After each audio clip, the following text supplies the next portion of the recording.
Bom dia, UPA, mais um domingo que estamos aqui. Nossa aula hoje é a lição 8, que tem por título Tentação. O que fazer com ela? Nosso texto-chave para hoje vai ser o texto de Tiago, capítulo 1, versos 12 e 15. Eu vou ler. Bem-aventurado o homem que suporta com perseverança a provação, porque depois de ter sido aprovado, receberá a coroa da vida, a qual o Senhor prometeu aos que o amam. Ninguém, ao ser tentado, diga, sou tentado por Deus, porque Deus não pode ser tentado pelo mal, e Ele mesmo a ninguém tenta. Ao contrário, cada um é tentado, quando esta o atrai e seduz. Então a cobiça, depois de haver concebido, dá à luz o pecado, e o pecado, uma vez consumado, gera a morte. Nós temos os textos da semana, que eu torço para que vocês tenham lido, e alguns deles nós vamos explorar ao longo dessa aula. Então, a primeira pergunta que surge em relação à tentação é o que o texto quer dizer quando ele faz essa diferença entre Deus provar e Deus tentar. Isso é interessante porque uma dúvida que pode surgir é como que a Bíblia fala em Gênesis que Abraão foi tentado e aqui em Tiago a palavra fala que Deus não tenta ninguém. Talvez a gente possa colocar a pergunta da seguinte forma: como eu diferencio? E uma das primeiras coisas que vem à cabeça é que na maioria das vezes, enquanto a gente estiver passando por uma situação que pareça uma tentação ou uma provação, nós não saberemos diferenciar o que é o que. Veja o caso de Abraão, por exemplo. Abraão tem um filho que Deus tinha prometido. Deus promete que aquele filho vai ser o filho que vai dar continuidade à geração de Abraão. E Deus pede que Abraão ofereça Isaac em sacrifício.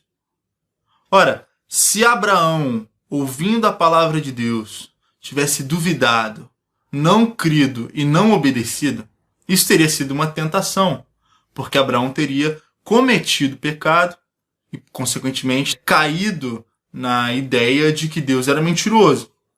Dificuldade por causa disso, ele passou por uma provação que aumentou a sua fé, a sua confiança em Deus e se tornou em benefício para ele. Então, essa talvez seja uma das formas da gente pensar isso. Então a gente vai tratar não da provação que nos leva ao bem, mas da tentação que gera em nós pecado. A tentação opera para que nós façamos as obras da carne. Nós podemos ler isso lá em Gálatas, a partir do capítulo 5, quais são as obras da carne e que nós não devemos fazê-las, mas viver pelo Espírito. As obras da carne significam atitudes que provêm da nossa natureza, uma natureza que foi corrompida pelo pecado e uma natureza que é rebelde por natureza a Deus. Aí você pode lembrar lá do Antigo Testamento, quando Deus resume a lei para Moisés. E Jesus vai falar isso depois no Novo Testamento, dizendo que esse é o resumo da lei e esses são os principais mandamentos. Que é o quê? Ama com toda a tua força, de todo o teu entendimento, e amarás o teu próximo como a ti mesmo. Esses são os dois mandamentos que vão, no final das contas, resumir os 10. Os 10 mandamentos, né, do 1 ao 4, a gente consegue ali ver a nossa forma de manifestar esse amor a Deus. Sendo a Deus, mas no que se refere ao amor para com o nosso próximo. Então você vai ver a partir do 5 até o 10, você vai ver que não deve mentir para o seu próximo, não deve desejar as coisas do seu próximo, você não deve adulterar. Tudo isso se refere ao amor que nós devemos ter para com o nosso próximo. Nós podemos ser tentados sem saber. Como assim sem saber certa? Você pode achar que uma coisa faz bem, não tem problema nenhum, e no final das contas a própria palavra diz que você não deve fazer aquilo. Então você está vivendo de uma forma que não agrada a Deus e você sequer sabe. A tentação, então, ela vai ser um sinal da nossa separação de Deus. A tentação existe porque nós nos separamos de Deus. É claro, Adão e Eva foram tentados quando ainda não estavam separados de Deus. Mas o fato de nós sermos tentados e pecarmos indica para nós que nós estamos separados de Deus. Isso é importante. Por outro lado, nós não devemos esquecer que a nossa luta contra a tentação, o incômodo que nós sentimos quando nós pecamos, nós deveríamos viver diante de Deus. Essas coisas, elas são um indicativo para a gente de que nós verdadeiramente fomos transformados por Deus. Aquelas pessoas que não conheceram a Deus, que não foram verdadeiramente regeneradas, que não foram verdadeiramente transformadas em filhos de Deus, em servos do Senhor, eles não sentem um incômodo com o pecado, no sentido de que não há um incômodo no fato de que aquilo desagrada a Deus. Pode haver um incômodo porque houve uma consequência, pode haver um incômodo porque as coisas não foram como era esperado, mas não há um incômodo no que se refere à relação com Deus. Então a tentação nesse sentido, a nosso incômodo com a tentação diante de Deus, deve servir para a gente também como um sinal de que nós verdadeiramente fomos transformados, verdadeiramente pertencemos a Cristo. Então assim, de nós pensarmos isso, é lembrar também que a luta que nós temos contra a tentação foi a mesma luta que Jesus passou. Você pode ler isso lá em Mateus capítulo 4, a tentação de Jesus. Jesus vai ao deserto, fica 40 dias ali no deserto, a gente vai falar um pouco mais sobre isso daqui a pouco. Mas Jesus foi tentado e venceu. Então quando nós somos tentados, quando nós enfrentamos a tentação, nós estamos trilhando o mesmo caminho que Jesus trilhou. Então, a pergunta é, beleza, eu entendi isso, eu entendi que a tentação tem esse sinal negativo, um sinal positivo, né? Claro, positivo no sentido de que nós não devemos viver a tentação, mas nesse sentido de que a nossa luta contra a tentação é positiva. Mas para a gente olhar isso, a gente tem que entender que nós, seres humanos, talvez uma das principais características da antropologia bíblica seja o desejo. Quando Deus fala em Gênesis, você pode ler lá a partir do capítulo 1 até o capítulo 3 da história da criação e da queda. A Bíblia fala que Deus sopra o espírito do homem e ele se torna alma vivente. O que eu quero dizer? O que quer dizer alma vivente? O termo em hebraico para alma vivente é nefesh, que quer dizer garganta. Já falei isso em outras aulas. A ideia é garganta, apetite, fome. Para o judeu, a garganta. Então, a forma como a Bíblia descreve o ser humano é como algo que deseja, algo que necessita. Sempre deseja alguma coisa. Nós nos movemos de desejo em desejo. Você está com fome do almoço e você quer comer a sobremesa. E depois da sobremesa um café. Você termina de zerar um jogo e quer jogar outro. Então o desejo ele se manifesta constantemente em nós. Isso é interessante quando a gente olha do ponto de vista biológico. Tá? O nosso cérebro ele vai ser movido pelos diferentes desejos que chegam até a nossa cabeça. Tá? Então, eu não vou me aprofundar nisso, mas imagina que há uma parte do nosso cérebro, há uma função no nosso cérebro que seleciona aquilo que nós vamos fazer ou não, que define as nossas vontades. É onde está ali talvez uma boa parte do cerne do nosso eu, do coração do nosso eu.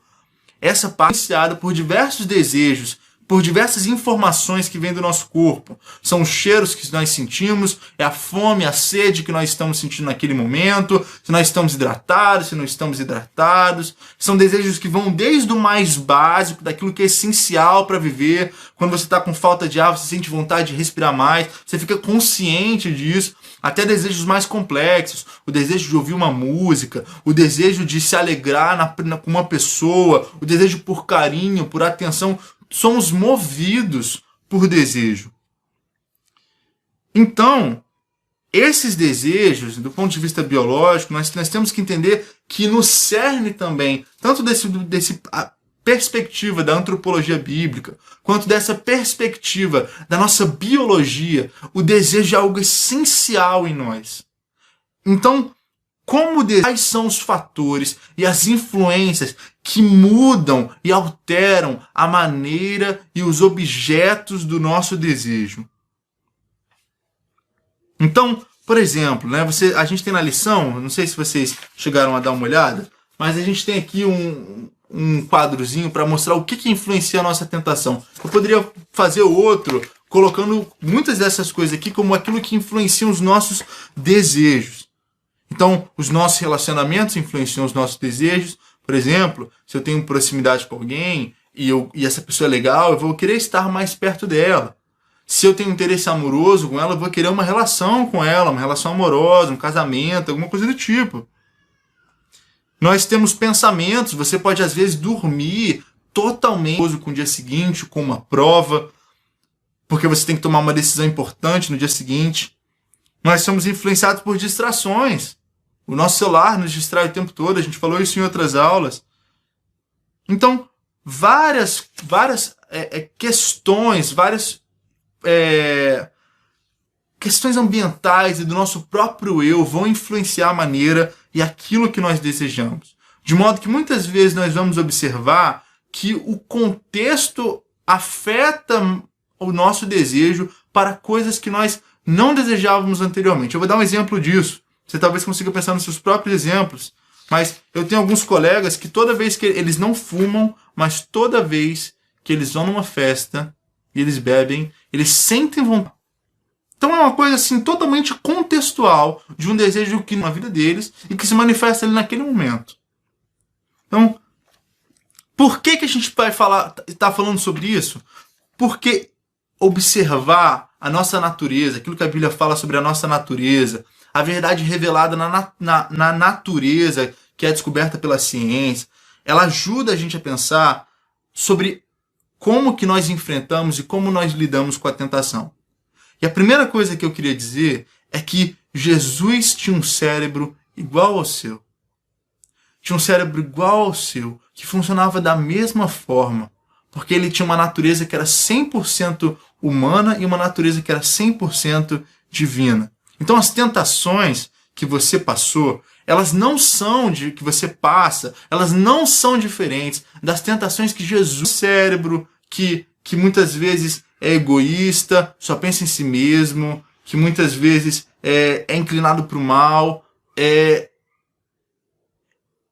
talvez não com essa mesma natureza caída que nós, né? Porque Jesus era o segundo Adão, mas sendo influenciado pelas mesmas tentações. E um dos textos da nossa lição, Hebreus 4, acho que o versículo 15, vai falar exatamente isso, que Jesus passou por todas as tentações que nós passamos e por isso ele se compadece de nós.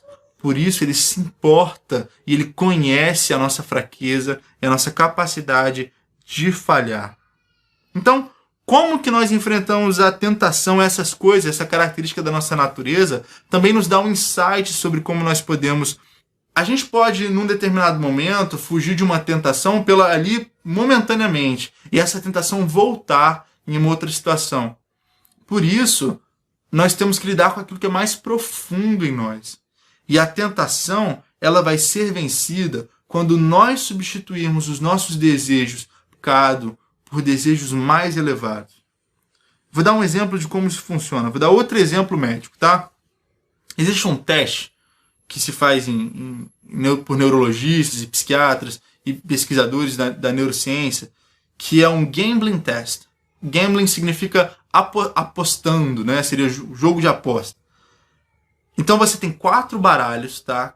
A pessoa começa, né, o paciente que está sendo avaliado, um conjunto de premiações e de punições daquele dinheiro.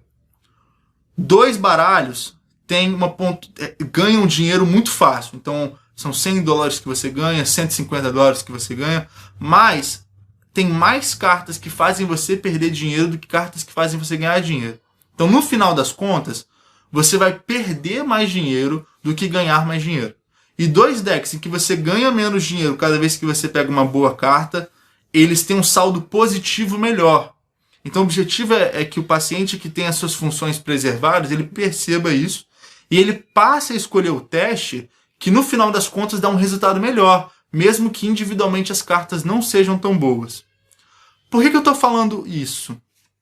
Porque até que nós desenvolvidos em Deus, nós vamos ter que enfrentar a nossa natureza, que vai fazer com que a gente deseje aquilo que gera um prazer mais fácil do que aquilo que gera um prazer mais duradouro, genuíno e eterno. Nosso catecismo de Westminster, ele vai, na primeira pergunta dele, perguntar qual é o fim, qual é o propósito do homem. E a resposta vai ser: o fim supremo e principal do homem é glorificar a Deus e gozá-lo para sempre, se alegrar nele para sempre. Então, o nosso fim, o nosso propósito é o desejo por algo que é eterno, algo que vai além dessa vida. E para que nós alcancemos esse desejo, nós vamos ter que seguir a estrada que Jesus propôs. E ele diz: aquele que quiser vir após mim, negue-se a si mesmo, tome a sua cruz e siga-me. Ele vai dizer também: quem perder a sua vida por amor de mim, achá-la-á. Então, a vida cristã, ela é uma vida onde você nega a si mesmo para encontrar o verdadeiro eu em Cristo Jesus. Isso é algo que nós desenvolvemos com o tempo. E por isso, para que a gente tenha vitórias verdadeiras sobre a tentação, nós precisamos mudar a nossa mente. Romanos 12 vai dizer: transformai-vos pela renovação da vossa mente. Ou seja, transformem-se, mudem a si mesmos por esse novo conhecimento de Deus, por um conhecimento progressivo de quem Deus é e de como nós nos relacionamos com Ele. É o que Jesus faz no deserto, 40 dias com fome. Quem levou Jesus para o deserto? O próprio Espírito de Deus tinha levado Jesus para o deserto. E ali, naquele momento, Satanás fala para ele: transforma as pedras em pão. Ou seja, Satanás está lidando com a necessidade básica de Jesus de comer, de viver, porque comida dá vida ao corpo. E Jesus diz para ele: mas toda a palavra que sai da boca de Deus. Ou seja, Jesus põe a necessidade dele ali básica abaixo de um desejo que é superior, que é melhor, que é maior, que se sobrepõe a esse aqui.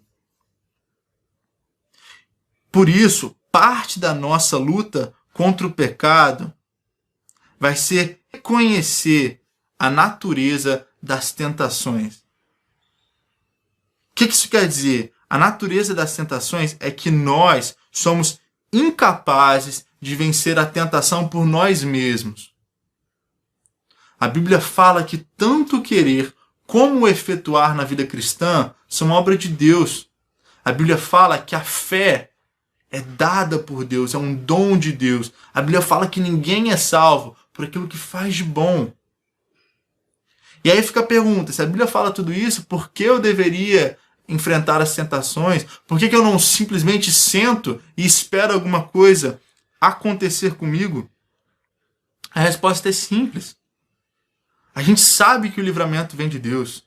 E a gente sabe que Ele ordena que a gente busque os meios pelos quais recebemos. Por qual caminho Deus nos conduz à libertação dos nossos pecados.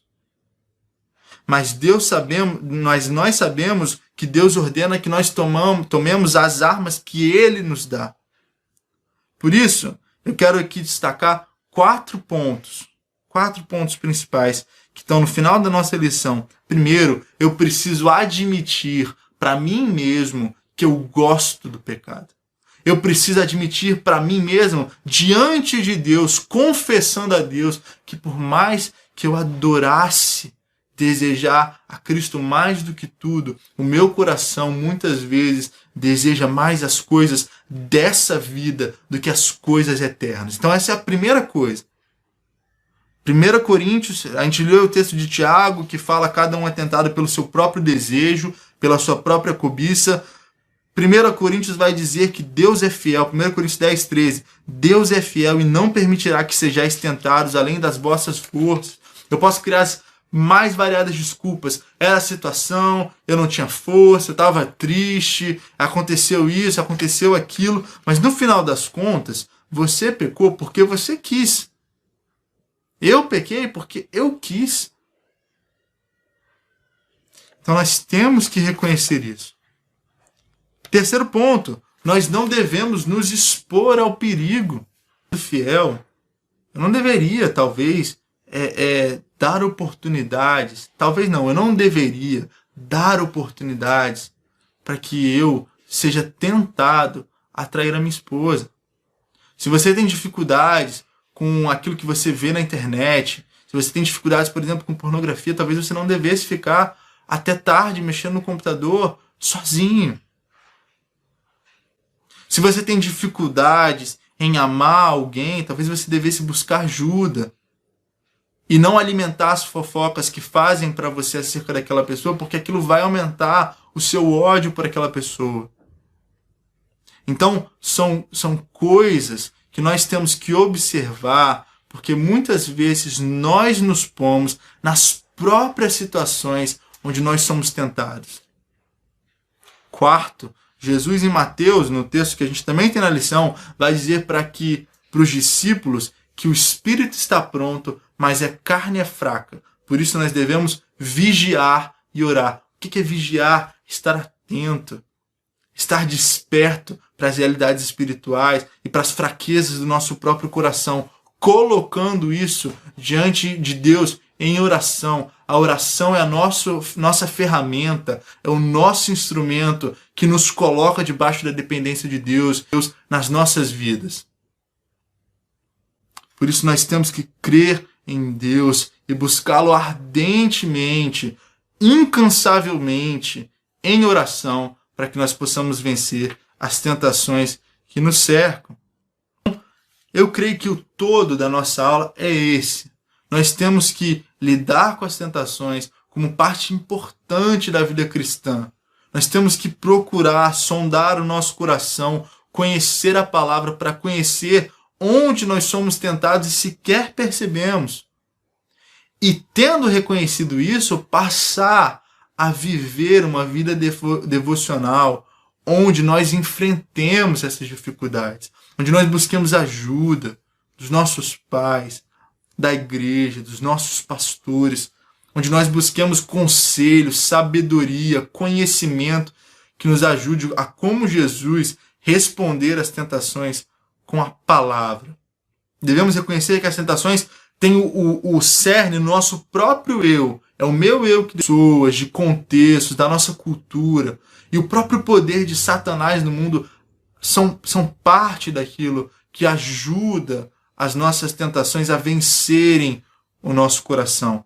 A Bíblia fala lá em Gálatas de novo, para que nós vivamos segundo o Espírito, e assim nós não satisfaremos as obras da carne, ou seja, o pecado. Se você quer um pouco mais de aplicação prática disso, eu sugiro a você ler o livro Cartas de um Diabo ao Seu Aprendiz, do C.S. Lewis. É o melhor livro para mim sobre o tema, do ponto de vista prático. Tem um outro muito bom, sobre a tentação, do John Owen, é um clássico, mas esse Cartas de um Diabo ao Seu Aprendiz, todas as pessoas que eu já conheci que leram o livro, eu me incluo entre elas, falam, nossa, o Lewis acertou naquilo que ele estava dizendo. E a ideia do livro é o seguinte, é um diabo sênior ensinando seu sobrinho, um diabo júnior, a tentar os seres humanos, a desviar os seres humanos dos caminhos do inimigo. Ele fala inimigo se referindo a Deus. Então fica essa indicação para vocês. Um abraço, gente. Bom domingo. Deus nos abençoe.